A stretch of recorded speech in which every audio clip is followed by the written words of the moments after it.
Welcome to American Education FM, everybody. I'm Dr. Sean Brooks. Okay, welcome back, everybody. I'm going to get right to it here. A number of things that I want to bring up at the very top of this, just to kind of run through a few things from last week that I didn't get to. First of all, there, of course, was the Project Veritas video from Pfizer. And then, a balloon found its way into the sky, and everybody got distracted from the fact that the shots are killing people and making people barren and sterile and infertile. So there's that. It's not shocking to us, of course. We knew that that's what the shots did. We knew that, and suspected anyway, it was going to be that way in 2020. We knew it in 2021 as soon as people started saying miscarriage, miscarriage, miscarriage, and then there you go.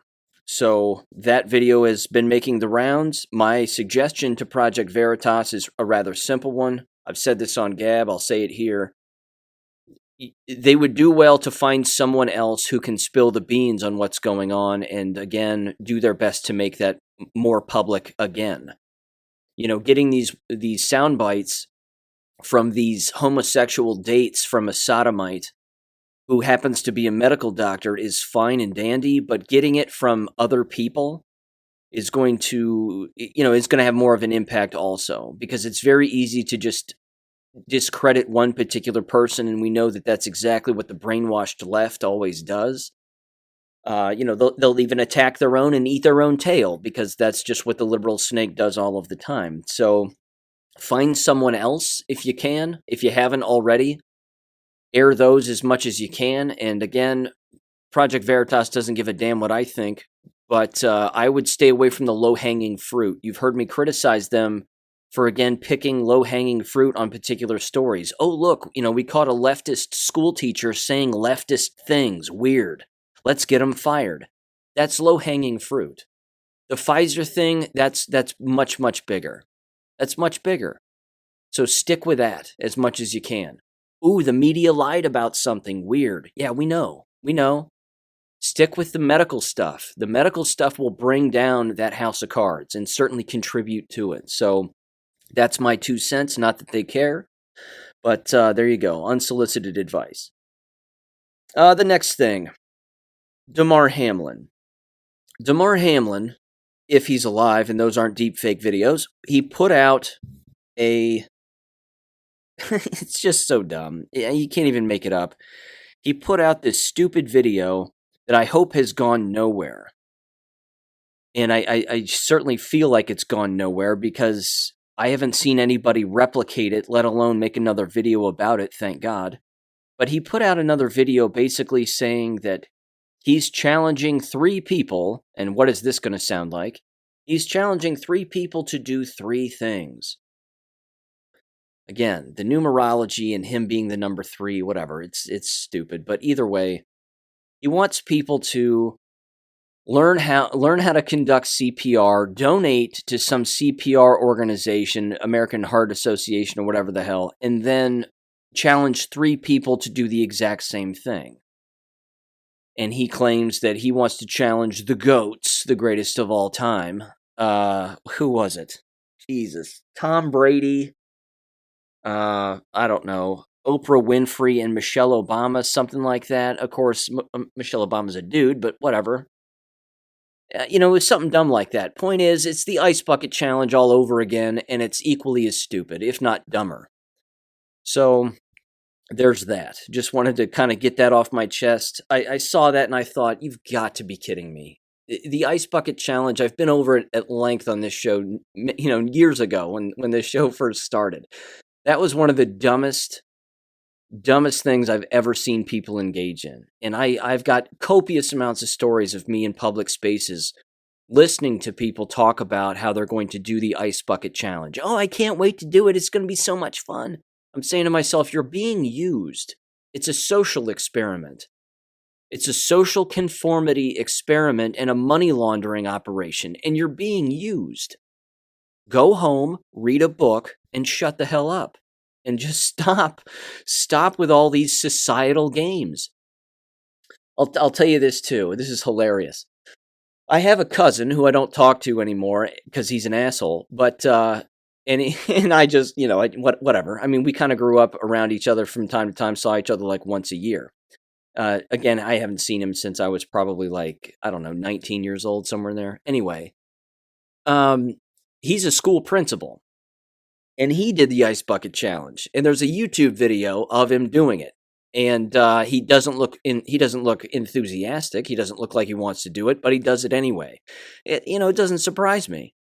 These non-thinking people always engage in these social experiments and these social things because they're non-thinking people. They don't stand alone by themselves. They're easily coerced. They give into peer pressure easily. Yeah, I don't know what else to add. It's just dumb. And the Damar Hamlin thing is even dumber. So there you go. Let's see. The next thing.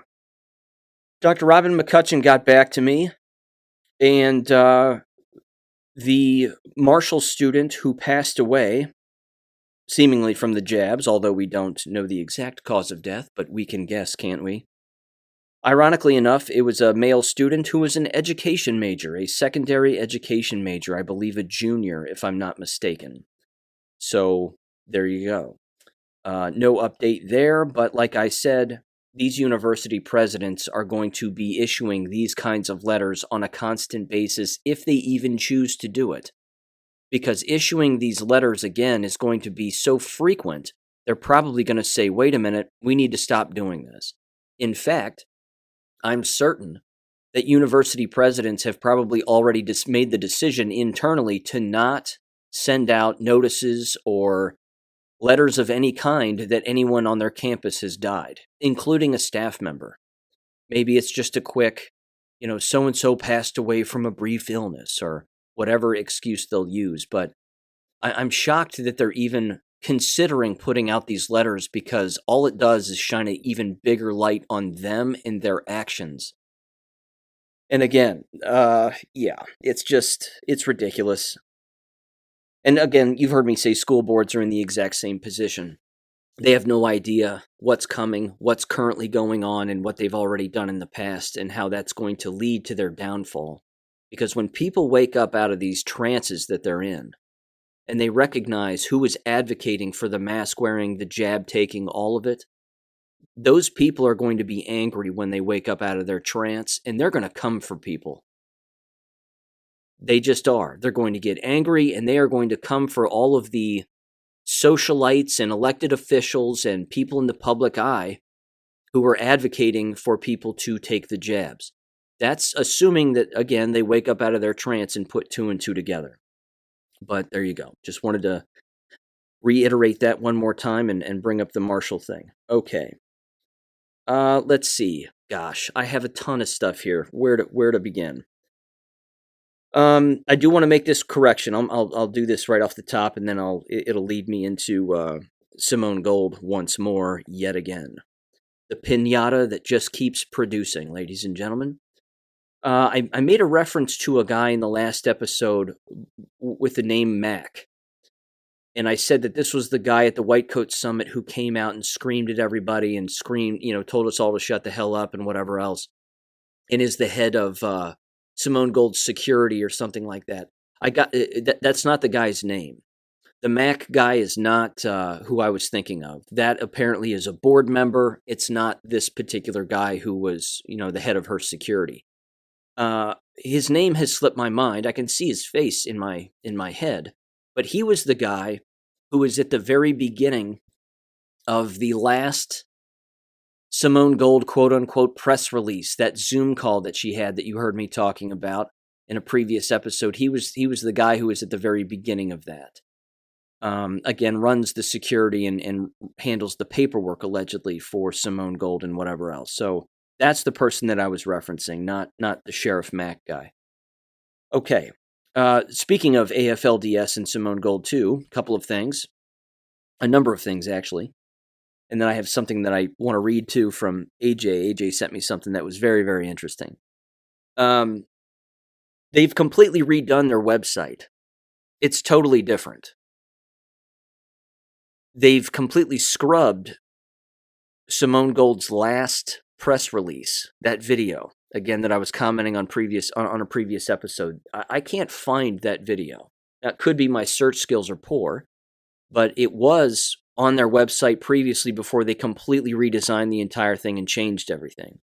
They even have, and this is really embarrassing, and you've got to see it because it's just terrible. I can't help but laugh. Actually, it's really bad. They have John Strand in front of a camera reading the news and reading like particular headlines on particular things. Again, it's just really embarrassing. They're trying to paint him now as being some kind of a news anchor / journalist, whatever. It's terrible. You know, just the sheer optics of the whole thing imply a direct cover-up. This guy was, claims to be the creative director behind AFLDS, but at the same time, Simone Gold says, well, I'm the one who comes up with all the ideas, and I'm the greatest in the world, and blah, blah, blah. It makes absolutely no sense. So there's that. I just wanted to bring that up briefly. Renette Sunham was kind enough to respond to a few of my posts on her Substack and a couple of comments that I made regarding a few things regarding this whole Simone Gold thing. So thank you for that. She also linked this particular, another Substack, which is titled Wholistic, and it's written by Stephanie Braille, if I'm saying her name right, and it is titled AFLDS Scam, Gold Care, Health and Wellness, LLC was quote-unquote voluntarily dissolved on January 6th of 2023. And then the subtitle is Gold Care also flagrantly violates HIPAA regulations protecting patient privacy while advertising it as a positive thing. Alex Berenson, move over. Simone Gold is in the house. It's lengthy, but this woman has the receipts. It's absolutely incredible. I mean, does a serious deep dive on Simone Gold and the LLCs that she has and the trademarks and this, that, and the other. So, yeah, it's interesting without a doubt. But the Gold Care thing, I'm telling you, it's not going to happen. It seems like a giant scam. And again, when she was on Kate Daly's show last summer, Simone Gold was, when she was on there, at the end, she basically just said, get on goldcare.com and look up goldcare.com. I immediately did, and it didn't even exist. And then again, she openly stated in that same interview with Kate Daly that if you're donating to AFLDS, you're donating to me. And if you donate to me, you're donating to AFLDS. I mean, she's telling people the money's going right to her. So anyway, it's a huge article, very lengthy, very interesting. And again, they've got the receipts of everything, which is incredible. Connects a lot of dots. So give that a look up if you're interested. Yeah, so there you go. Okay. I have this also, and again, this is what AJ sent me. He sent me a huge text thread from some people that he was chatting with regarding Simone Gold. One of them is an individual who supports Simone Gold, but even points out some of the hypocrisy with some of the things that she does in XYZ. One of the things first, before I read this, is AJ was telling me last week, basically, that same friend who pretty much supports her. I'm going to do my best to summarize it just from memory here, but he said that his friend was sitting at a table with Simone Gold back, I want to say, in 2021, maybe 2022, somewhere in there, in California, at some conference. And he straight up asked her about people losing money. And, people basically not getting their drugs. And the prescriptions not being followed through on, and so on and so forth. And he basically said, why don't you just give back the money? Something like that. And he said that Simone Gold's response was basically this, that if people are upset that they're not getting their drugs, then that's their fault. She did everything that she could, apparently, to scrounge up as much ivermectin and hydroxychloroquine as humanly possible and get the right people in the right positions to distribute it. And then she told people, make sure that you get it quick and make sure you get it early because it will eventually run out. Well, I don't recall her saying any of that, but not publicly anyway. But either way, she basically just said, again, if people didn't end up with their drugs or, it didn't pay out for them, then that's their fault. To which the response really should be, well, then why didn't you give back the money? If people are paying for the prescriptions, which had to be apparently had first, which again ran about anywhere from $60 to $80 just for the prescription, and then you would pay whatever, another 80 some odd dollars for the drugs to show up. So you're talking 160 total, give or take. If people aren't being called and weren't being called over the phone, because again, I myself ran through the process, so I knew exactly how the process worked. And I watched the process break down in real time. And again, I thought to myself again, if it's not paying out, then why don't you just provide refunds? You have the people's email addresses, you have their personal information. Why not just provide the refunds? And I think that was kind of the major question there going forward, because again, it seems like you would do that, but that's not what happened. They just kept the money. They were keeping the money for, again, the drugs that weren't being distributed. They were keeping the money for the prescriptions that weren't being followed through on. That's an issue. So, yeah, that's stealing. There's no other way to put it. It's just stealing. So recently, however, here's what AJ sent me. He said he read that Substack article that I just referenced earlier, said it was an excellent piece. And then he said this, let's see here, quote, from the group chat, a female friend who held the, I don't know what that means, that's all right, medical freedom, quote unquote, nonprofits and volunteers for free. Anything in brackets is inserted by me for clarification purposes. I'm just going to read this one quote, two quotes actually, from this particular individual that he's referencing. She said this apparently, quote, and apparently she had an interaction with Simone Gold too, go figure. It says, quote, Gold was not good at shaking hands and kissing babies. At some point she just became above it all. I remember speaking right before she did in San Francisco in front of City Hall, and she buzzed past me for her speech and buzzed past me again, getting right back in the brand new Mercedes Sprinter where John Strand was waiting for her. I texted her that evening and told her that she gave a great speech, and all she did was text back TY. Though she absolutely knew me and had actually given me props when she spoke at Calvary, which is the name of that church that, where Gold is going to speak again, like I said in the last episode. She continued and said, quote, she told the crowd I was one of her legal advisors, which shocked me. That was based on an 1.5-hour call I had with her and Leah Dundas when they were still getting along, where I explained the Achilles heel of the entire narrative to them and why the other approaches would not have as much impact. All the lawyers were really impressed. It's because I was thinking of the whole problem as a systems problem and how we could take down most of the system for the least amount of effort without spinning our wheels on things that didn't matter. The target was to go after the PCR test.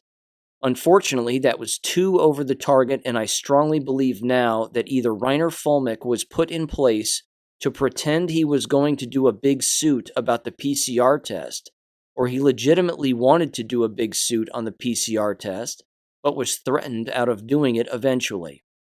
I was told by Naomi Wolf that the powers that be, quote unquote, were preventing everyone from doing a suit around the PCR because, at the least, it would bring down the entire COVID narrative. No cases.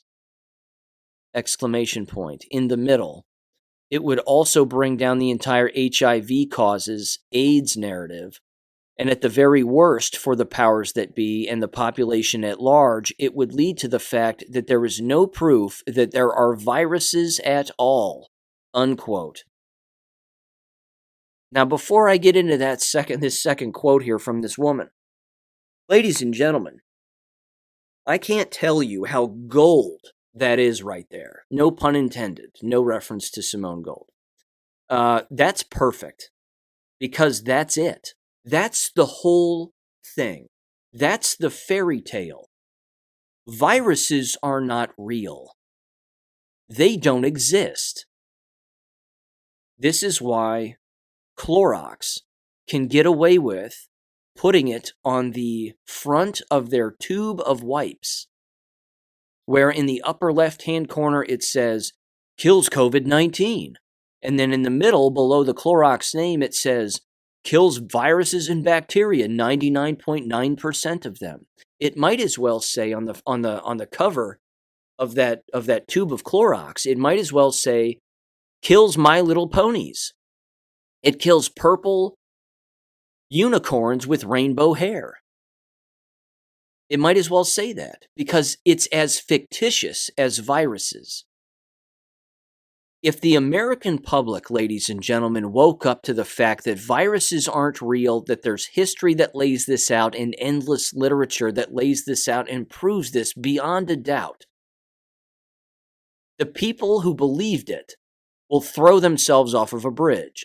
The entire medical industry will collapse. You need the fairy tale. It's the lie. It's the story. That's how you hook people. That's how you always convince them of something that is not real. You need the story first, and that story has to be written by someone. It doesn't just fall out of the sky or appear out of thin air. Human beings create that fictitious story. But this right here, again, is the real fight. This is the Civil War now that has been going on for quite some time, but has come to the surface within the medical industry, which is, you have individuals in the, I'm using finger quotes here, the quote-unquote freedom movement, as these people call it. And that's just, it's terrible. I hate that line. I hate it. I just hate it. The freedom movement. No, it's just, it's not a slogan. People who create those lines, I'm telling you, they just want to profit from them. It's terrible. But either way, that aside for a minute, that of course is the entire purpose of all of this here. It's just telling the truth. There's no freedom movement. It's just, let's just tell the truth.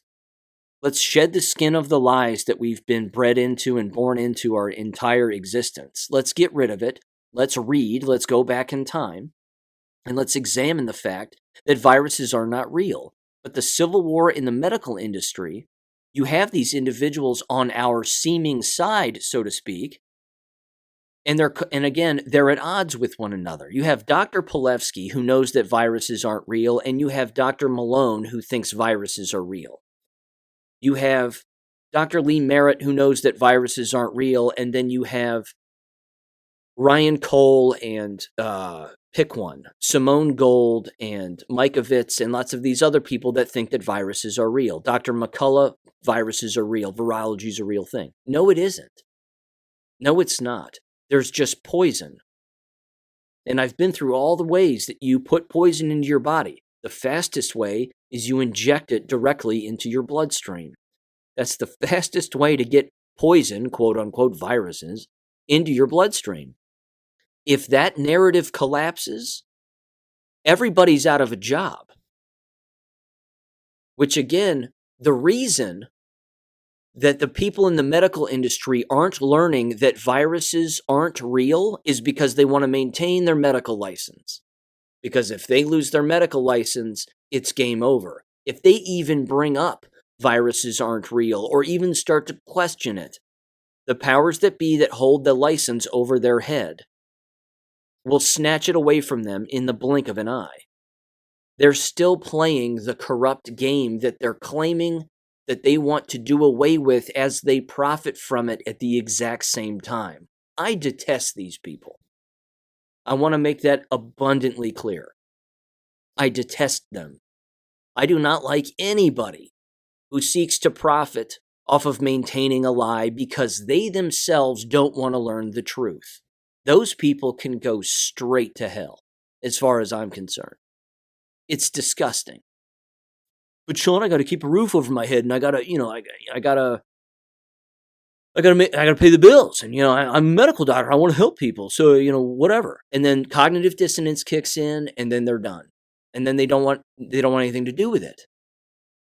All those slides they show and their fancy little microscope images and whatever else, they're not looking at viruses. You're looking at poison. You're looking at what poison does to the human cells inside of a human body. That's what you're looking at. And because they make these poisons from dead animals and the juices that ferment inside of dead animals, that's what you're also looking at. You're looking at poisoned, dead animal cells inside of a human body. It's not a virus. Cough, cough, sneeze, sneeze, oops, I touched you. No, that's not it. Our body is insulated for a reason. The integumentary system is the largest system in the body because it is our skin. That's the way that we were developed. It's not an accident. It's a giant God-given on purpose. But you get poisons in your body quickest by injecting them in. And I'm telling you, that right there, her quote proves that there's a line that they won't cross. The Reiner Fulmichs of the world and all these other pseudo-experts. Again, Dr. Thomas Cowan has written a book about how viruses aren't real, reiterates the history about it, so on and so forth. Kate Daly knows that viruses aren't real. I heard her on Jesse James's podcast, Dangerous Info podcast, and she boils it down perfectly. She hit it out of the park. Again, this has been proven to be fake. So they just can't let the story go. They have to continue to perpetuate the fairy tale, which means what, ladies and gentlemen? What does that mean for the future? If the fairy tale continues to exist, the virology lie, if that continues to exist, what's going to happen in the future? I mean, fortunately, people aren't believing these variants anymore, at least most people. That right there should be a huge red flag, that viruses aren't real. Like I said, it's on the Clorox container. That should prove to people that the companies know that viruses aren't real. That's why they can get away saying that, because they're saying that it kills something that doesn't exist. People are, frantically wiping shit down all the time. Spray, spray, spray, wipe, wipe, wipe. They're not wiping anything. They're not killing anything. And then remember back in the day when people were like, COVID doesn't exist on surfaces. No shit. No kidding. Because it's not real. It's a poison made in a lab, sucked up into a tube, and then crammed into a human being. That's where it exists. It exists on a petri dish, and then in a jar, in a syringe, and then inside of a human body. It's not floating around the air. Ugh, I know I'm angry. I know how I sound. I know, I'm amped up. This kind of stuff drives me up the wall. It just drives me up the wall. Here's the last quote from this same woman. Quote, Kevin is very competitive and strategic. He is working on a pretty big plan right now, but I don't know how much of that plan involves him being a public face of AFLDS. The Kevin that she's referencing is the same Kevin who, again, is apparently the chair of the Oversight Committee and has talked with Renette Sonneman and all of that. Says he's a fantastic speaker, and I absolutely adore him and his passion. He is trusting me with more and more stuff, but I don't know if I know his full agenda quite yet, unquote. Yeah. There you go. And then again, a lot of info from his other friend who, again, supports Simone Gold, but sort of sees the hypocrisy and also doesn't see the blatant hypocrisy of what she's doing and engaging in. Again, why would Simone Gold give a speech at a church that's waving a BLM flag and a rainbow flag? That's basically funded and run by Jews. I mean, she's Jewish, clearly, but my point is that the flags alone should be a red flag, should they not? Again, no pun intended. Okay. So there you go. That's my rant on that. All right, now shifting gears to education, and my God in heaven, is there a lot.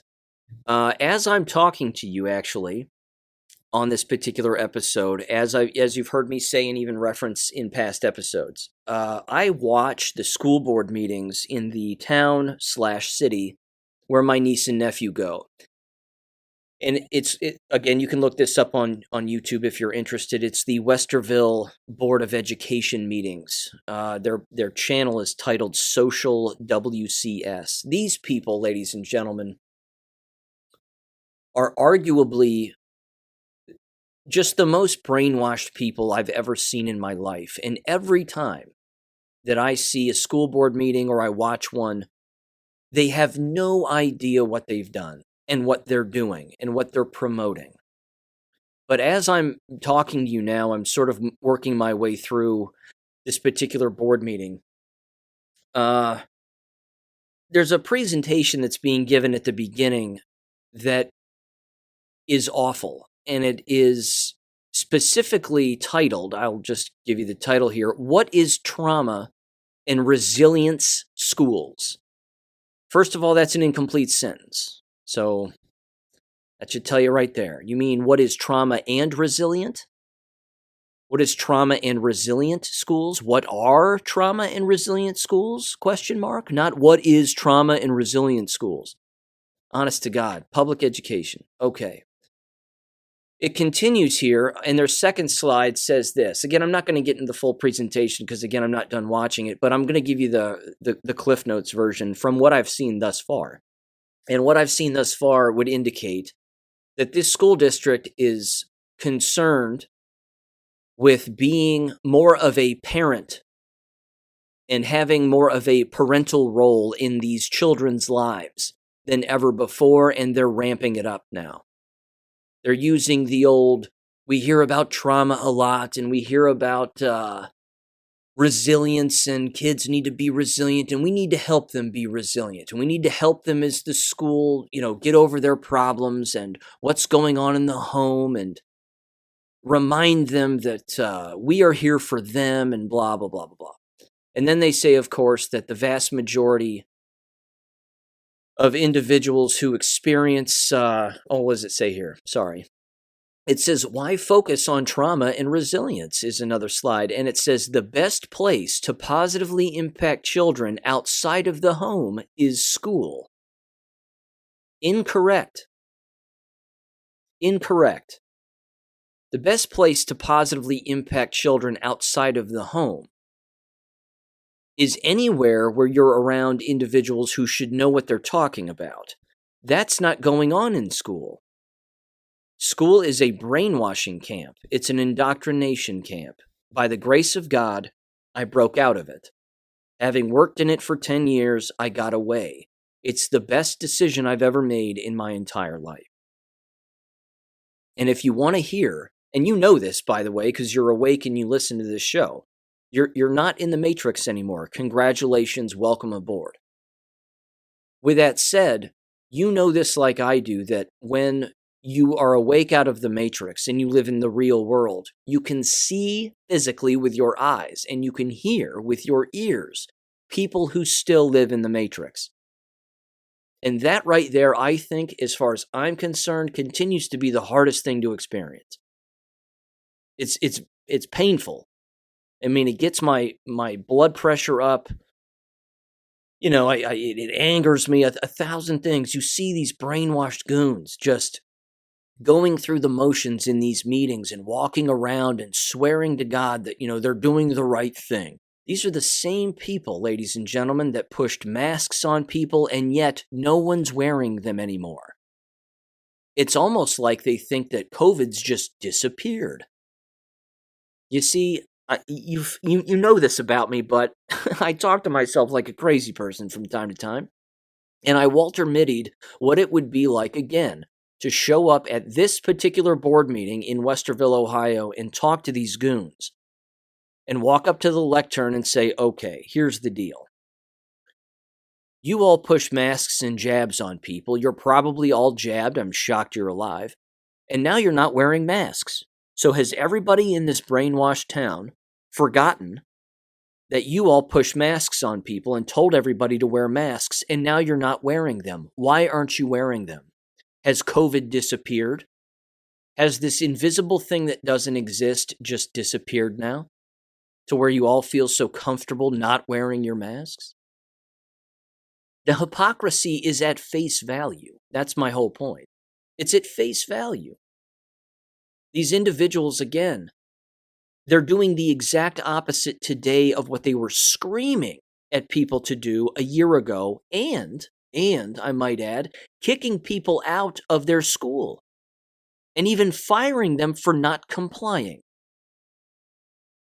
Because no one loves using the phrase insubordinate like the education business. Oh, you're being insubordinate. Well, that's a fireable offense. And that's exactly how they got people fired. They would say, you're not wearing the mask like we told you. You're being insubordinate. I'm going to file a complaint. Enough complaints, then you're going to be removed. That's how it gets done. People today, by the way, are still getting fired for not wearing their masks. I saw a video the other day. I put it on the war video. A guy's driving home from his job where he just got laid off. He just got fired because he refused to wear the mask outside in California on some construction site job or something like that, whatever he does for a living, whatever company he works for. Same thing. He said, I'm not wearing the mask. It doesn't do anything. Well, this is our policy. This is our policy, and this is what you have to do. He goes, I'm not doing that. You're not paying attention to the facts. Not paying attention to the facts, as you've heard me say a million times, is not a survivable characteristic. The people that don't pay attention to the facts are going to die. They will not survive. You cannot walk through life not paying attention to the facts. That's why stop signs are big, red, and it just says the word stop. If you don't adhere to stop signs, you're going to get killed. But these school board members, honest to Christ, I mean, they just don't think. I do have a positive school board story very quickly. Our educator in Louisiana, she texted me and she said, get a load of this. And she was sending me screenshots. And it was a school board that got flipped with 3 conservative members, apparently. And they basically forced the superintendent to resign. So that's cool. I mean, there's still going to, there's still going to be some weird stuff that takes place regarding the curriculum and the lying to children and XYZ, but, it is what it is. Which that reminds me, I have another post. I have a post at the end of my education section here, which I'm going to read, which was on Reddit. Very funny. It was on the teachers Reddit subreddit. Very, very, very entertaining, very hilarious. And I also put it in the war video too. But either way, okay, back to the Westerville thing. The point is, this entire presentation is a woman who's standing up here who has the actual gall to say that she pays attention to the statistics, and half the statistics on her slide are from the CDC regarding trauma and, trauma in the lives of students and whatever else. It's just more teacher training. It's more student and teacher indoctrination. Everybody's a victim. Everybody's experienced trauma. We're all in this together. Everybody get in the same boat, even though the boat is sinking, so on and so forth. They have no idea what they've done in the past. They are the trauma, aren't they? Didn't they create all of this problem? And yet they're not pointing the finger at themselves. They're saying, well, we need to do better, and we need to just continuously improve. When are they going to accept responsibility for getting children killed? When are they going to accept responsibility for believing things that aren't real? When are they going to accept responsibility for anything they've done ever? They don't. They just don't. Which now leads me to this. This, of course, was making the rounds all last week. Miami, Homestead, whatever, Broward County, whatever the hell it is, southeast Florida.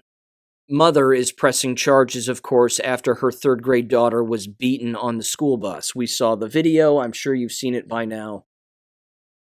Yeah. Couple of things regarding this, and I have a piece of audio I'm going to play where you can actually hear the mother talking. First of all, this, of course, is my wheelhouse.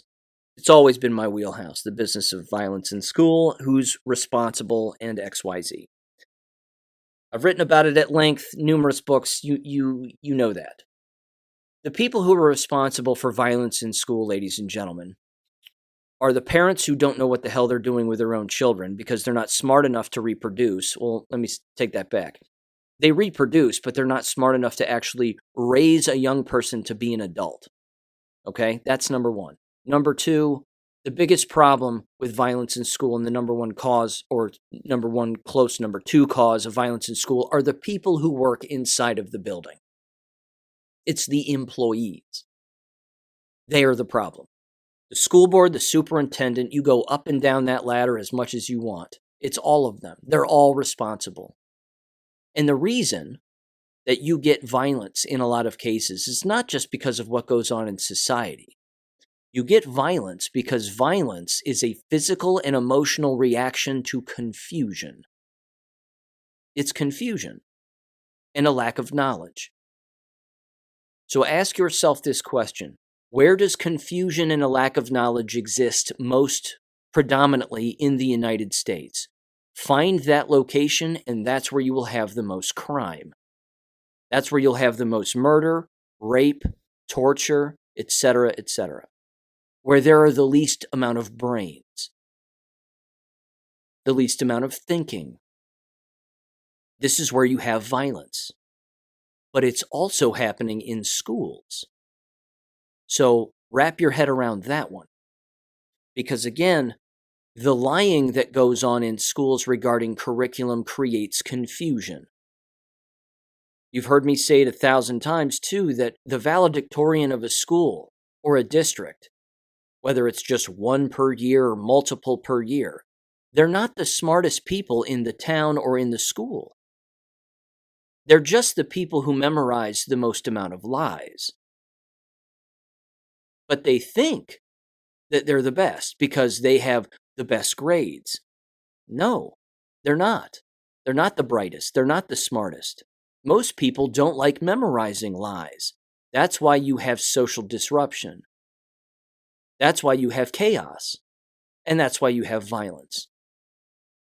Now, this particular school is a K through 8 quote-unquote academy.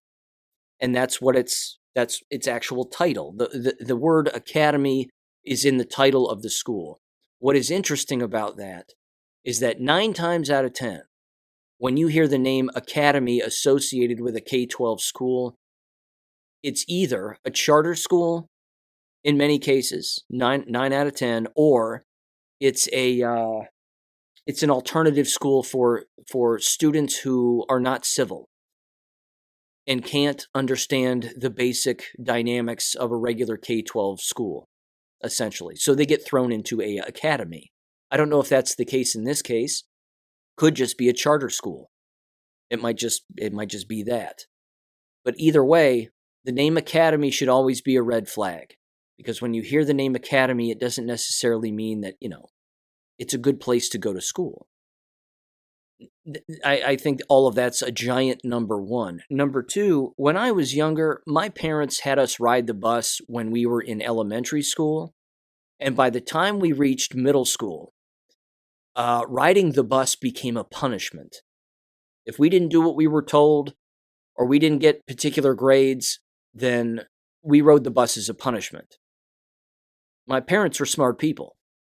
They knew that the bus was nuts. And we, of course, would come home from the bus and we would tell them what was going on and this, that, and the other. And again, there were times when, of course, they couldn't pick us up and couldn't drop us off, so we would have to ride the bus even if we weren't in trouble. But riding the bus was the punishment because it is a punishment. It is a social experiment gone wrong. And there is little to no accountability with what goes on school buses. They are quite literally just a yellow caterpillar of chaos from home to prison or, home to school, whatever you want to say.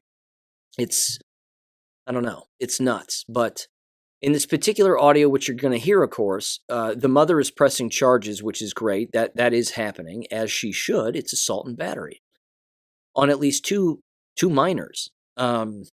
It doesn't matter what the little kid, well, what the girl said beforehand. She could have dropped the N-word for all I care. I mean, it doesn't matter.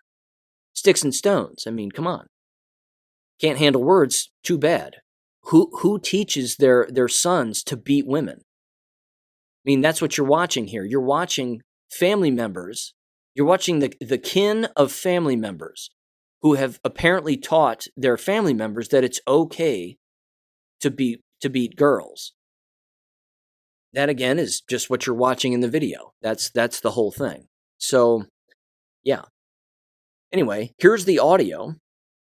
And, again, the mom's calling for accountability. There's no accountability. Well, no kidding. It's a school district, and it's a smaller school.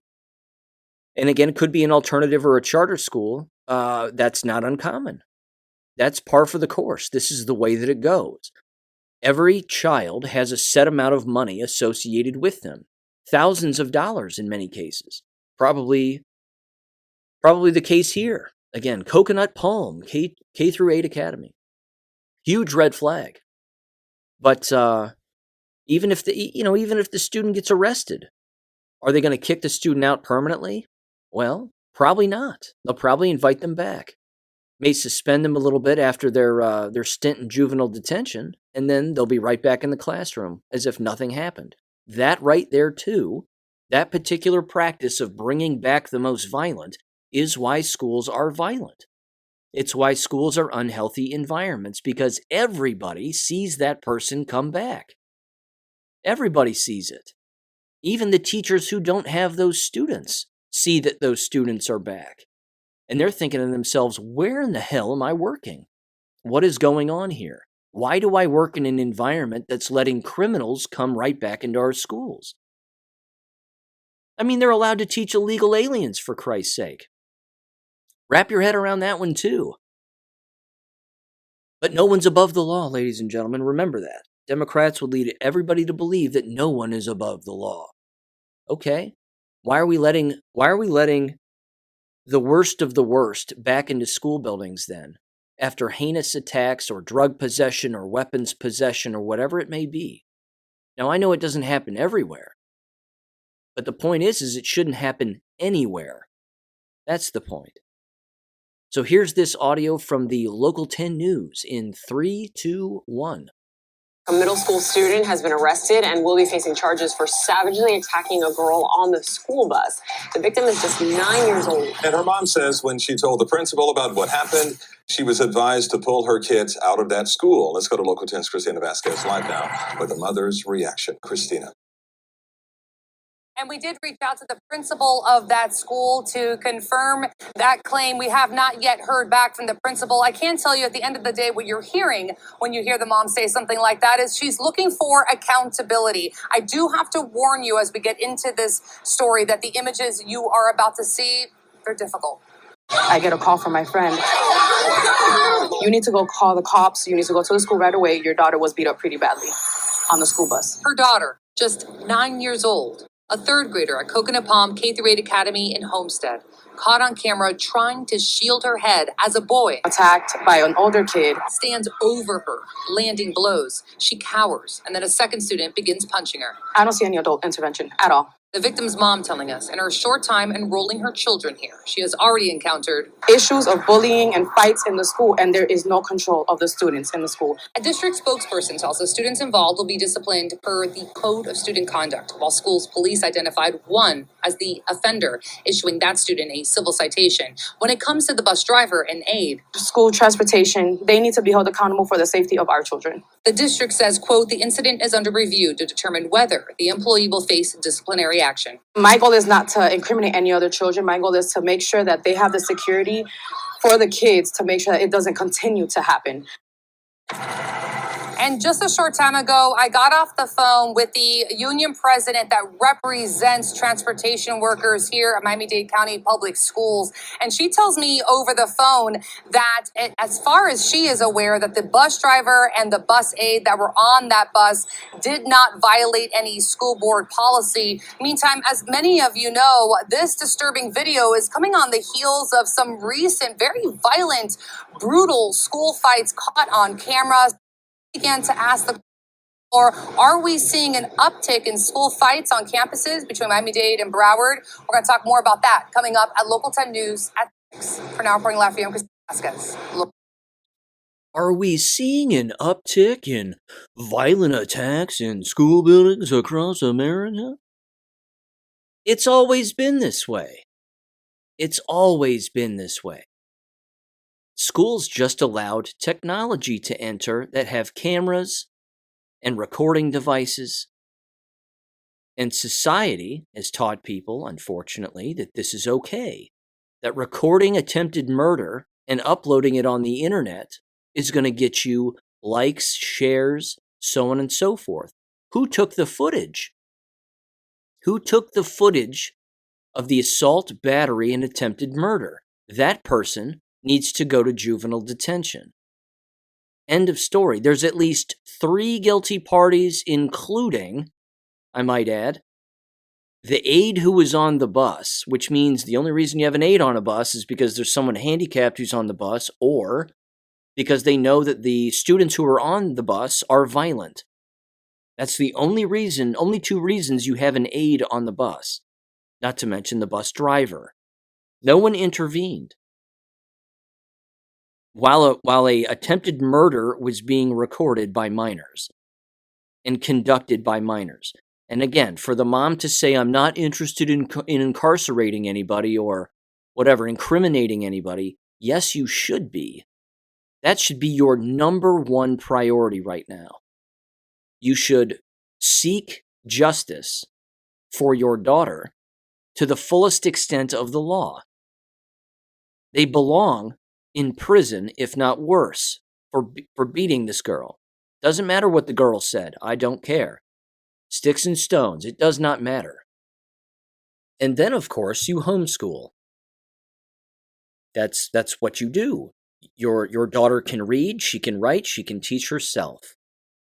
Get on the internet, look up homeschooling programs. There's always a Becca. Remember that delightful family I described in Alaska who's having a joyous time? I bet none of their daughters have been beaten in the head by a criminal on a school bus. I wonder why. Not to mention, again, it shows a real lack of parental awareness to not teach your children at all. I don't care where you live. It does not matter. If you don't teach your children how to defend themselves and how to not escalate situations, how to either stand their ground or run away or walk away, then you're failing as a parent. You're just failing. Again, this life is a dangerous one. I don't understand why parents just send their children out without teaching them anything. I mean, my brother and I were taught to defend ourselves at a very young age. Unfortunately, that sort of blew back on both of us from time to time when we'd, learn how to punch and kick and do all that stuff. We'd test it out on each other, of course, and that's what brothers do. But the point is that there are parents that don't do that. There are parents that don't sit their children down and tell them, this is a dangerous world. That's why the Second Amendment exists. It's one of many reasons, actually. Self-defense is just one of them. Not saying a little kid should run around with a gun in their hip. You get what I'm saying. Teach children self-defense. That's all. Seems pretty straightforward. If that would have happened in that child's life, I bet that child wouldn't be all over the internet getting their head beat in. But that's just my 2 cents. I could be wrong. Okay, 2 more education-related things here before I get into jab stuff. A little local gossip that I'm hearing about, which is super hilarious, is, as you know, because I've at least brought it up on this show numerous times, but the last school levy where I live did not pass, thank God. So no one had their taxes raised and property taxes raised and so on and so forth. So the school is having a hard time figuring things out, but they're trying to figure things out. And watching the liberals all panic and scream and lie about what the alleged solutions are is super funny. Apparently what the school district has decided to do is bundle the grades into the 3 different elementary schools.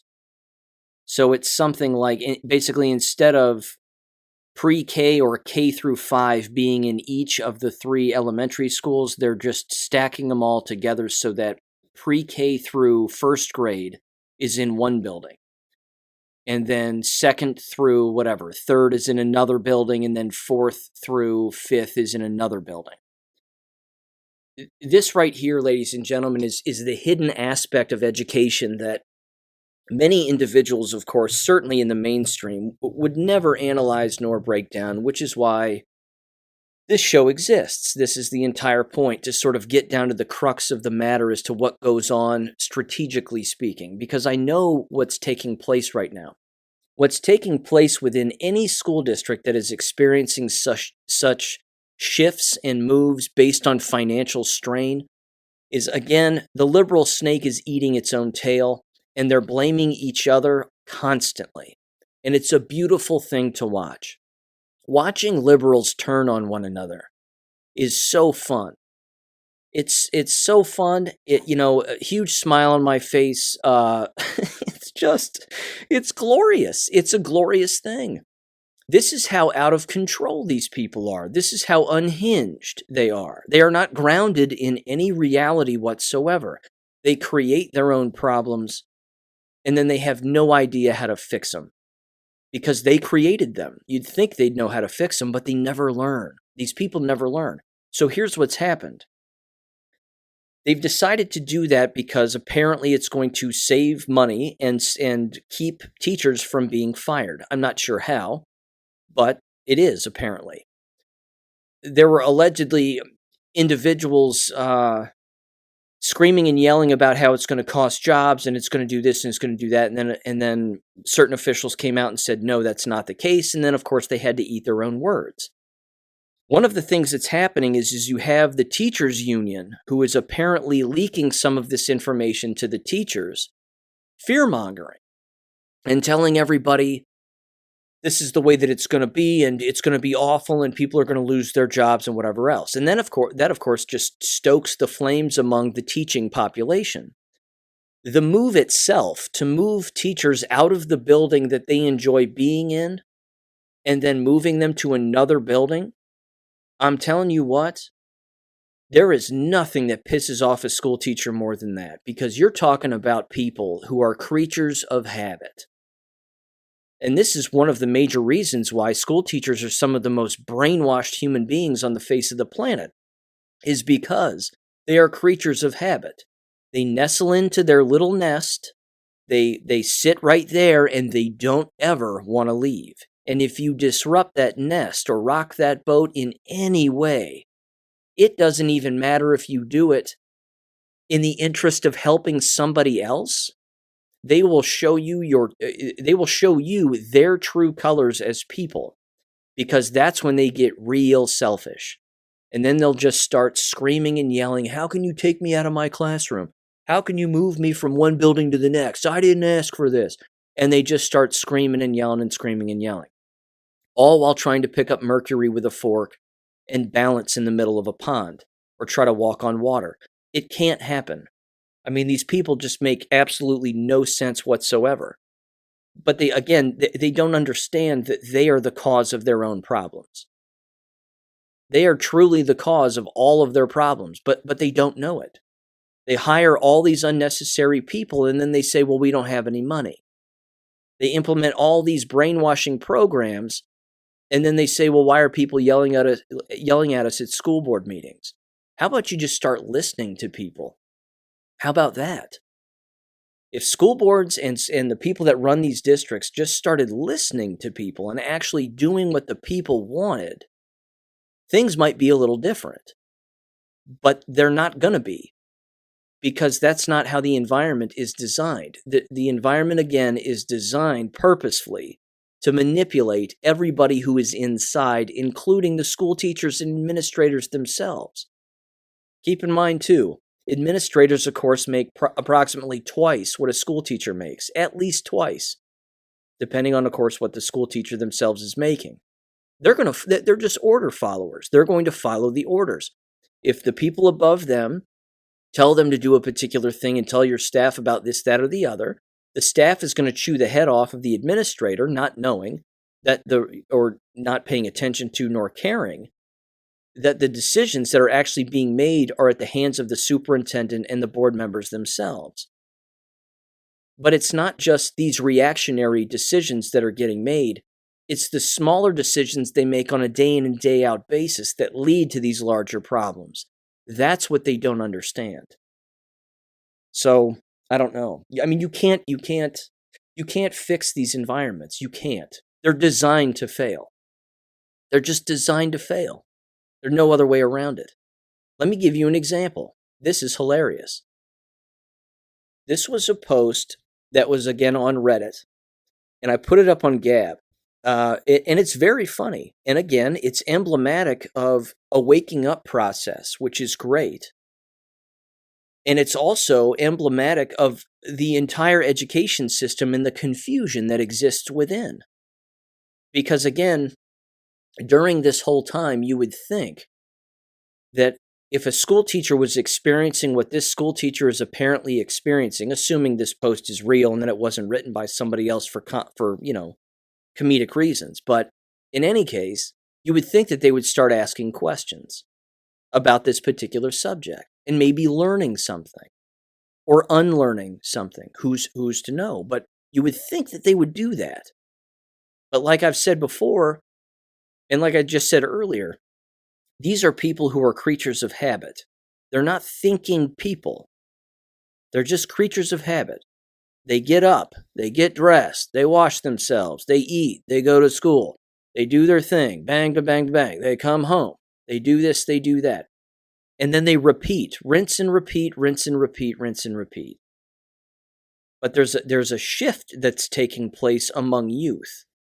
And we have the internet to thank for this, because if a person really spent time on the internet, you would unlearn faster than you could possibly imagine. And when you do that, you would have absolutely no choice but to show back up into a school building and teach your peers and discuss with your peers what you're learning about XYZ. Again, the smartest group of students in a school are the ones who are questioning everything around them all of the time. It's not the students sitting at a cafeteria table talking about video games. It's not the group of girls over there talking about cheerleading and whatever the hell they're talking about. It's not the table over there that's, talking about the basketball game or whatever else. And I mean, that's not it. It's the students that are asking constant questions. So here's the post. It's titled, "I Can't Handle the Anti-Semitism This Year." And then the little subcategory below it is teacher support and or advice. It says, quote, "Teaching the Holocaust this year has been an absolute nightmare. I don't know what happened since COVID, but like half of my 8th grade boys think it's funny to say things I never would have expected to hear from someone their age. Why do they think it's okay?" See, they're asking the wrong question. It's not why do they think it's okay to question particular things or make statements that this teacher finds offensive, which they're not offensive. They're offensive to their lack of knowledge as an individual. They're not offensive to the truth. But they're asking the wrong question. They should be asking, okay, where did you learn that? Let me read about that. Show me where you learned that. But that's not what they're doing. It then says this, and it's unavoidable. This again is a social thing that is unavoidable. This has to occur. You can't put a cell phone in every kid's hands and expect people to not learn the truth about a great many things. It says the following, quote, "We were watching a scene from Schindler's List," which should tell you that's the curriculum. That's what they're showing them in school, apparently. "When an African-American student loudly blurted out, quote, 'Bruh, Hitler was awesome,' unquote, and the entire class thought that was hysterical. Another student called the movie, quote, 'basically Jewish propaganda,' unquote, because the director, Steven Spielberg, is Jewish, and another student agreed. I had to stop the film to give a lesson about basic human decency, which a few students resisted. I've heard everything from, quote, 'Hitler looked cool,' to, quote, Jews actually do control everything, unquote. And multiple students actually started to debate if the Holocaust even happened. I was dumbfounded, and they spelled dumbfounded wrong. They spelled it D-U-M-F-O-U-N-D-E-D. Classic. They wrapped up with this. They said yesterday some students were laughing at Hitler quotes and saying they were, quote unquote, based or true. I'm terrified for our future, unquote. It's great. It's just too funny. I love it. It's just great. It's so funny. They can't ever, the human mind is astounding, is it not? The capacity to believe, in particular from a school teacher's standpoint, to believe that they have it all figured out, that they know the truth about the subject that they teach, no matter what, and that there's no way that anybody, let alone one of their students, might know something that they don't know. Creature of habit. That's the ongoing theme here. Creatures of habit. I'll do what I'm told. I'll teach what's in the book. If somebody denies it, they don't know what they're talking about because they're a child. Creatures of habit. It keeps people from learning. It keeps people from thinking and seeing things clearly. We've all been there before. We broke out of it a long time ago, hopefully. Some, of course, people are not waking up right now. They're digging their heels in, and others, of course, are waking up slowly. And unfortunately, for many of them, it's just too late. I don't think this teacher's going to figure it out. They're probably jabbed. They're on Reddit. They like Schindler's List, not knowing it's a work of fiction. And there you go. Again, passing off fiction as being factual. That's the entire education system in a nutshell. That's it. Again, you can see why there's no way I'd get hired. I mean, there's no way I'd get hired. Because I would have serious conversations about serious things in a classroom, and the system doesn't want that. Because it's not just the system you're butting up against the brainwashed parents of these brainwashed children. They're the ones that will call and complain. They're the ones that will ultimately file complaints against the teacher at the district office. They're the people that will, call the principal's office and say, you have a teacher that's doing this and doing that. And how dare they? And then before you know it, you're in the principal's office as an adult, as an employee, for actually teaching the truth and questioning things and encouraging students to learn and think. Ladies and gentlemen, I was never in the principal's office when I was a child for getting in trouble. I never was. I was in the principal's office when I was a child because the principal knew that I was going to be the one to tell them the truth about something that had taken place. They would say, well, Sean saw that fight. Go get him. That actually happened on at least 2 or 3 occasions. I would happen to be in the hallway or like one of the only people in the hallway when a particular thing would take place. And I would get called in and asked. In fact, I'll just tell you the story if I haven't already. It's kind of interesting. There was a student who went to the same high school as me. He was my brother's age, but he had been held back twice, and he was now in my grade. He could be a felon in jail. I don't know. He could be a horrible human being for all I know. He never messed with me. Black kid. He was, he was innocent enough in the sense that, he was raised poorly, unfortunately. He wasn't raised by either one of his parents. His grandmother was the only one in his life. I mean, it's kind of a typical upbringing for some individuals, but anyway. What he did is this one particular day, he came around, he was waiting around the corner for a female teacher to make her way into the hallway where he was standing, but he saw her coming and he waited on the other side of the hallway there because he was going to scare her. And she was one of the more attractive teachers in the building, and she was kind of younger, but she wasn't super young, but she was in her 20s, I think. And he waited there, and she came around the corner, and he just jumped out in front of her and goes, "Zuh," like this, and he just scares her. And she goes, "Oh my gosh." And then she flipped out. I mean, she lost her mind. She started screaming at him and yelling at him like you wouldn't believe. "Don't you ever do that. What the hell's the matter with you?" I mean, she lost it on him. And I'm standing there and I'm watching this entire interaction, and I'm saying to because again, I was on the security camera. I was just standing there watching it, and I'm going, he just scared you. All you have to do is just invite him into your, I mean, I knew this. It's hilarious. I knew how to manage this situation when I was a high school student if I were a teacher, which should tell you how good of an educator I was. I mean, I knew how to handle this because, again, this happened to me when I was a school teacher too. And the way that you handle it is you don't get angry and you don't scream and shout. You pull the student aside. You say, "Come here for a second." You get real calm. You just say, "Come here. I just want to talk to you. You're not in trouble. Just come here." You invite him into your room and you say, "Don't ever do that again. I don't do that to you. Don't ever do that again. I know you think you're being funny. I get it. Scaring people. We all do it. Jumping around a corner, saying boo, and doing all kinds of things. Ha, ha, ha. I get it. I get it. Please don't do that anymore. Do we agree?" And then extend your hand, shake their hand, and then that's the end of it. That makes the whole thing go away. That's not what this woman did.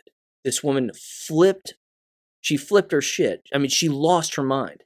And then she started screaming, shouting, and then she filled out an entire in-school suspension or out-of-school suspension discipline report on the kid. And then that was it.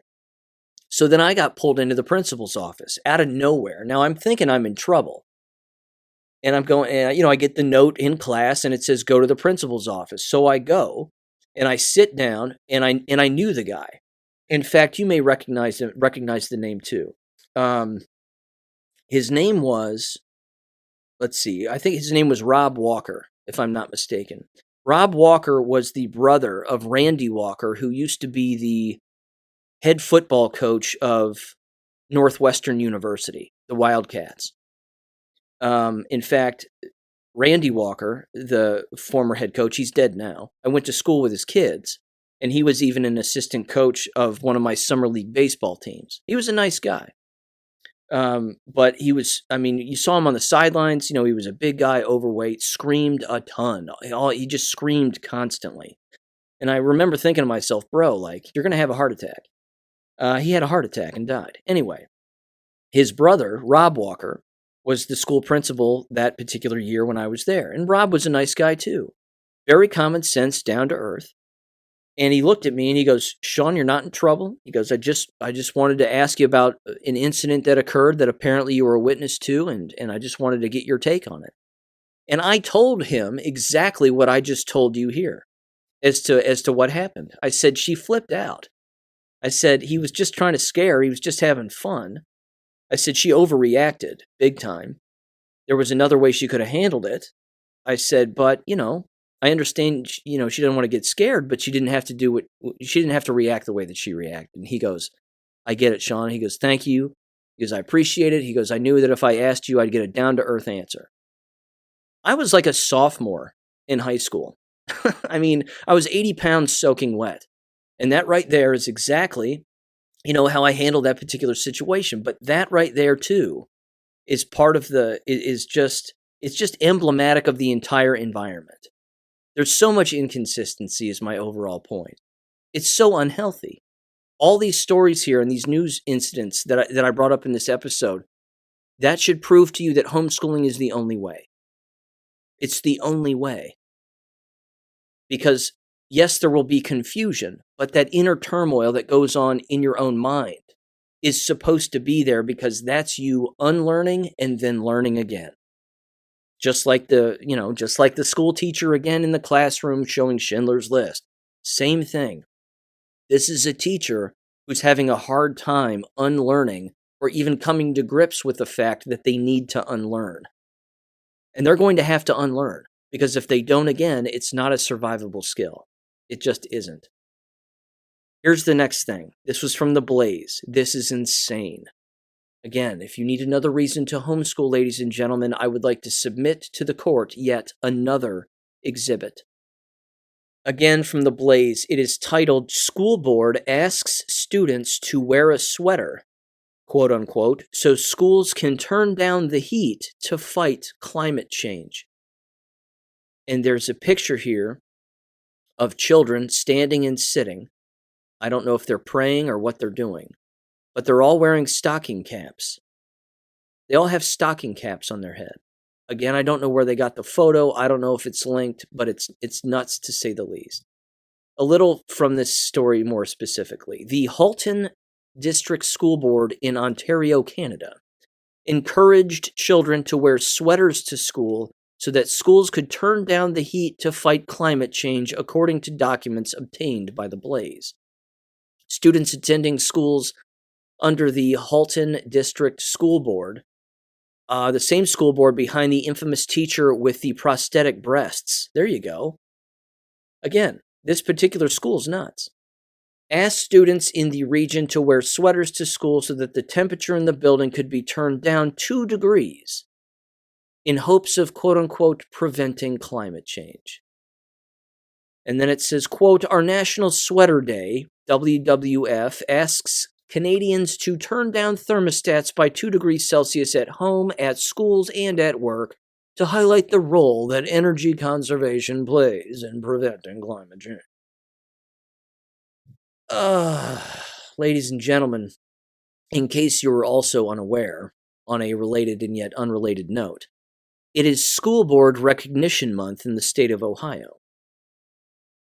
See, these psychopaths have to recognize the hard work that they do as they ask children to bundle up in their schools to fight something that does not even exist.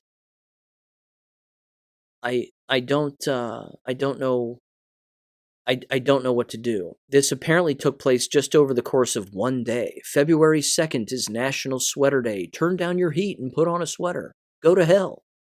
Go to hell. These people are nuts. Oh, it is. I'm sorry. The picture of them, again, wearing the sweaters and wearing the stocking caps, that was an actual thing. It was that the pictures are from the school. Honest to God, the social engineering, it is overwhelming, isn't it? It's just overwhelming. Okay, shifting gears now to the jabs, but also speaking of social engineering, and I have to mention this from the very start. Props to my dad. My dad called it, ladies and gentlemen. He called it, he said it would happen, and it happened. In fact, it was actually studied in a peer-reviewed Korean research journal. The Seoul National University in the Department of Psychology. In 2020, my dad verbally said it out loud, and I agreed with him. He said, the ugly people will be the ones who love wearing the masks, and the ugly people will be the ones who take them off last. They will be the last ones to take them off, because they have far more to hide than everybody else. Ladies and gentlemen, it's been scientifically proven to be the case. This is from frontiersin.org, brief research report article in the section Personality and Social Psychology. It is titled, Post-COVID-19, Still Wear a Face Mask? ? Self-perceived facial attractiveness reduces mask-wearing intention. Yes, that's right. Seoul, South Korea had to study this, and they found that the uggos wear the masks longer than the attractive people do. I'll tell you what. You know, it's I have to read the abstract. You know, you just have to. Quote. This is just classic. This is hot off the presses, too. This was the end of January of this year. It says, quote, with the emerging post-COVID era, wearing face masks has become a domain of personal choice. Then, Who wants to continue wearing a mask when it's no longer mandatory? In this article, we expect to examine the role of self-perceived facial attractiveness in predicting mask wearing, intention, and its mechanism across 3 studies. Total 1,030 people. Studies 1 and 2 demonstrated that individuals with high versus low self-perceived attractiveness were less willing to wear a mask due to a weaker endorsement of the belief that mask wearing enhances their perceived attractiveness, i.e., mask attractiveness belief. Study 3, it says, further revealed that this mediational association was stronger in situations where the need to deliver a favorable impression was high, job interview context, versus low, walking a dog context. Overall, we provide a novel finding that self-perceived attractiveness has significant effects on mask-wearing intention via mask attractiveness belief in the post-pandemic of COVID-19. Our findings suggest that mask wearing can shift from being a self-protection measure during the COVID-19 pandemic to a self-presentation tactic in the post-pandemic era, unquote. Lord have mercy. Of course, there's no pandemic. COVID doesn't exist. That all goes without saying. However, this is most certainly a thing, is it not? Have we not seen this everywhere? When I see a mask, ladies and gentlemen, I assume you're ugly. That's number 1. Number 2, I assume you've been boosted. Excuse me. That's just, that's just my held belief. I can just make that assumption and I'd probably hit the nail on the head every single time. It's just nuts.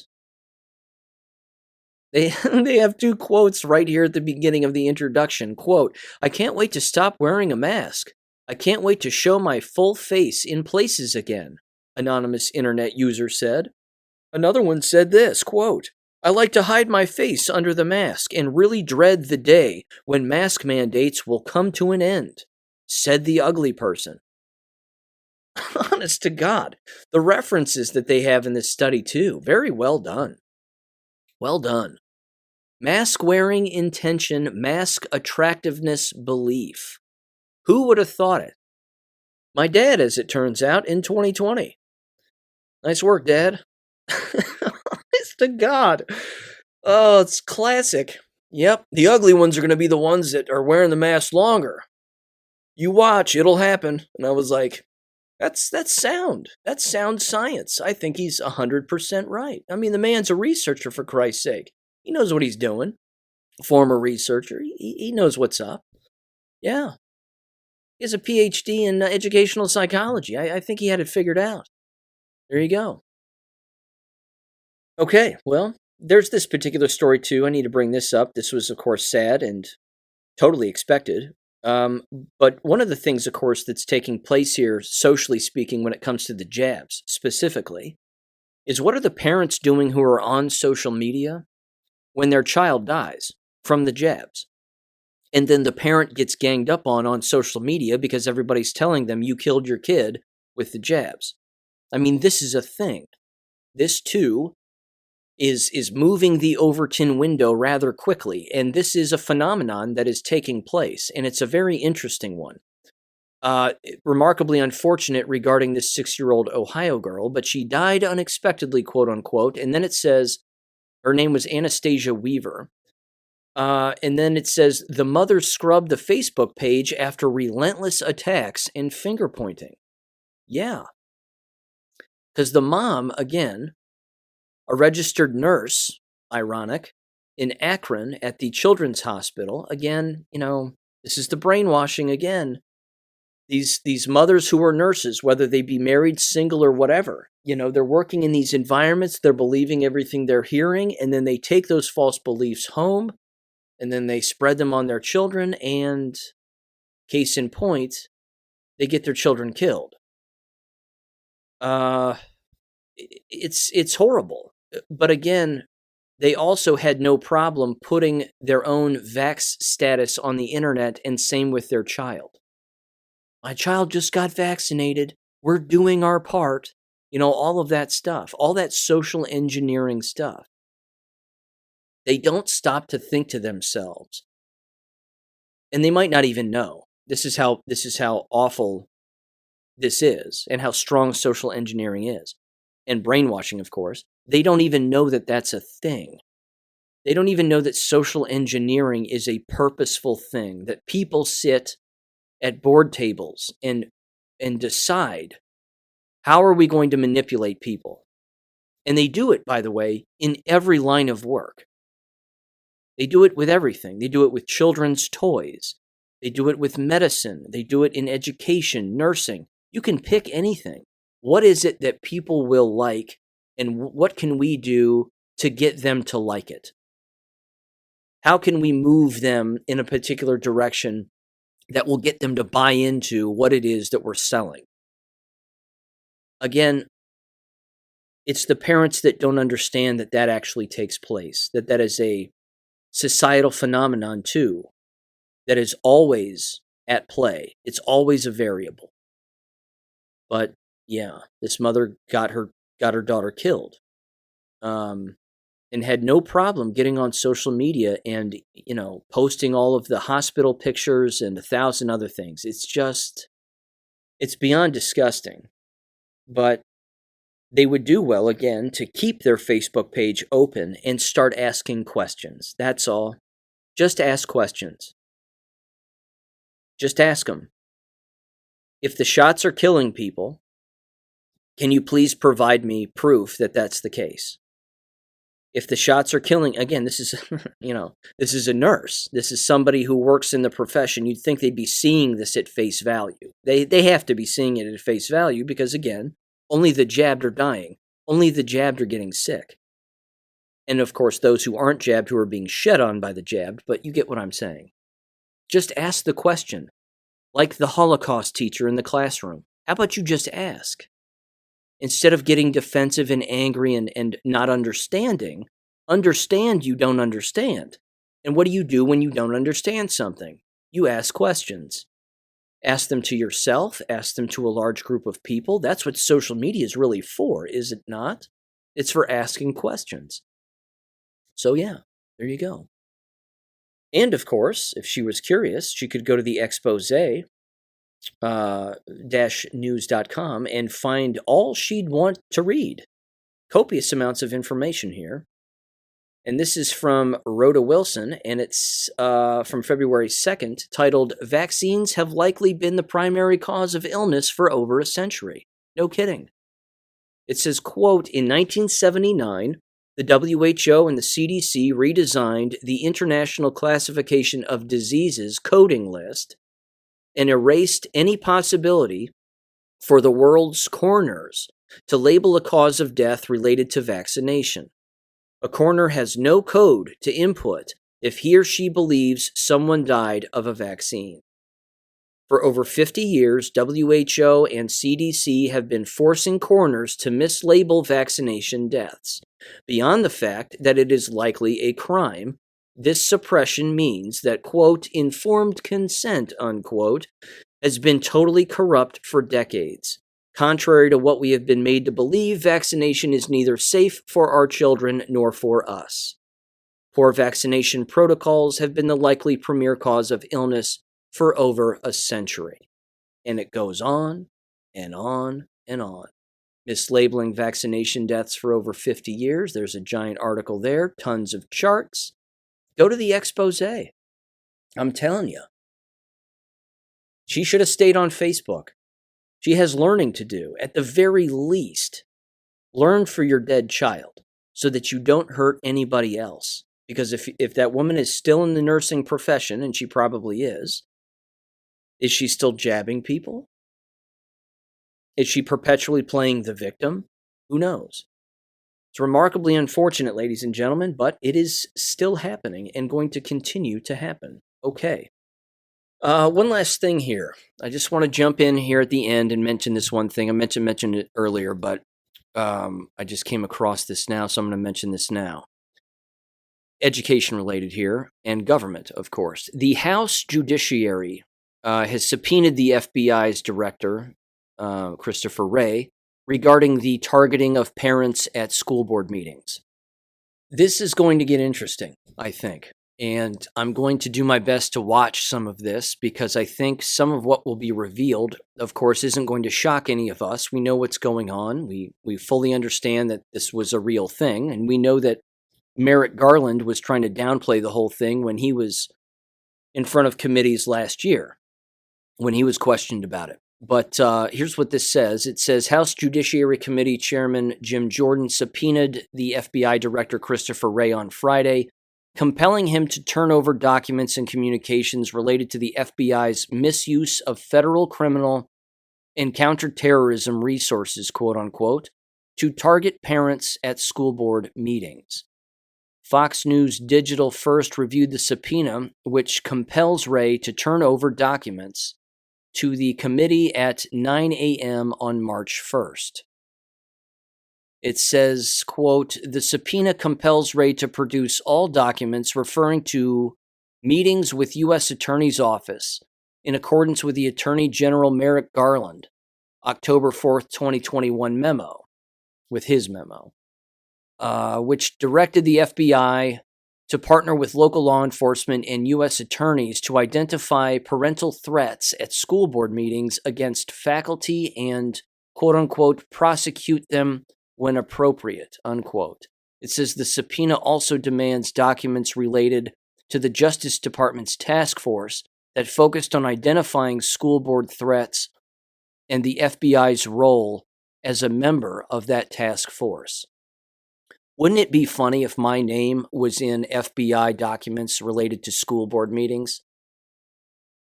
I would take that as a badge of honor. I'd buy myself a trophy, actually, if that were the case. So apparently this is going to happen sometime in March, allegedly. We'll see what comes from this. Maybe nothing, maybe a lot. Who knows? Who knows? A lot of Q posts say trust Wray, after all. We'll see if there's something to that. I mean, he seems like a loser, but who knows? It could be interesting. Anyway, with that said, ladies and gentlemen, I will catch you on Wednesday. I got an invitation to be on the show Blood Money, which is apparently a podcast and also a Rumble-related show. And I'm going to be doing that on Wednesday. And whenever that recording is done, I will bring that to you on my BitChute and Rumble channel. So, yeah, I looked into them. They seem like solid people. They are going after Simone Gold also and bringing a lot of that to the forefront, which is great. They talk about a lot of corruption-related things and a lot of crime-related things. So, yeah, they said they saw my school board meeting and they wanted me to be on their show. I said, sure, why not? So there you go. Other than that, I'll catch you on Wednesday. Peace. Thank you for listening to American Education FM.